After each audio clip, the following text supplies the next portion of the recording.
198 ሜትር የሚረዝመው 46 ፎቆችን ከመሬት ወደ ላይ የሚወጡለት 5 ቤዝመንት ምድር ቤቶች ወደ ታች ያሉትን $303 ሚሊዮን የፈጀውን የኢትዮጵያ ረዥሙንና ከአፍሪካ ከረጃጅም ህንጻዎች አንዱ የሆነውን የንግድ ባንክ ዋና ጽህፈት ቤት ህንጻ ነው ዛሬ የምንመለከተው። ይሄ ህንጻ ሬንፎርስድ ኮንክሪት ኮር ስትራክቸር ነው ያለው። ማለትም ብዙ አይነት ስትራክቸራል ሲስተሞች አሉ።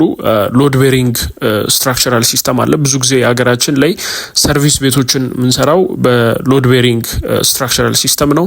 ፍሬም ስትራክቸር አለ። ፎቅ ቤቶችን ምናምን ስንሰራ ኮለን፣ ቢም፣ ስላብ የሆነ ፍሬም ስትራክቸር አለ።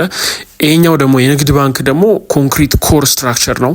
ኮር ማለት ጀስት ላተራል ሎድን ሪዚስት እንዲያደርግ ኮር ጂኦሜትሪካሊ አት ሴንተር ፖይንት ፕሮቫይድ ብዙ ጊዜ ሴንተር ፖይንት ላይ ነው ፕሮቫይድ የምናደርገው። እንደዚህ አይነት ስትራክቸር ነው። ፍሬሞቹን ስንመለከት ማለትም ኮለኖቹን ምናምን ስንመለከት የዚህ ህንጻ ኮምፖዚት ስትራክቸራል ፍሬሚንግ ነው የተጠቀመው ማለት ነው። ኮሩ ሴንትራል አርሲ ዋል ኮር ሲስተም ነው።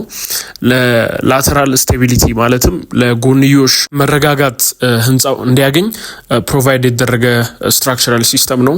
ፍሎር ሲስተሙን ስንመለከት ፍላት ስላብ ነው።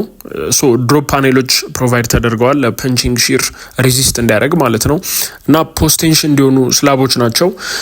ሴስሚክ ዲዛይንን በምንመለከትበት ጊዜ ኢቢሲኤስ ኮድን ተጠቅመዋል እና የቻይናውን ጂቢ ኮድም ተጠቅመዋል ማለት ነው። ዊንድ ሎድ ኮንሲደሬሽን ተደርጓል። በኤሮዳይናሚክስ ሼፕ ኦፕቲማይዝ እንዲደረግ ለሃይራይዝ ቢልዲንጎች ሃይ ፐርፎርማንስ እንዲኖረው ተደርጓል ማለት ነው። ፋውንዴሽኑን በምንመለከትበት ጊዜ ፓይል ፋውንዴሽን ነው።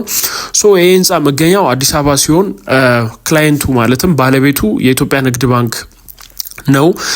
አርክቴክቱ ሄን GEMBH የተባለ የጀርመን አርክቴክቸራል ፈርም ነው። ስትራክቸራል ኢንጂነሩ ራሱ ኮንትራክተሩ ቻይና ስቴት ኮንስትራክሽን ኢንጂነሪንግ ኮርፖሬት ነው።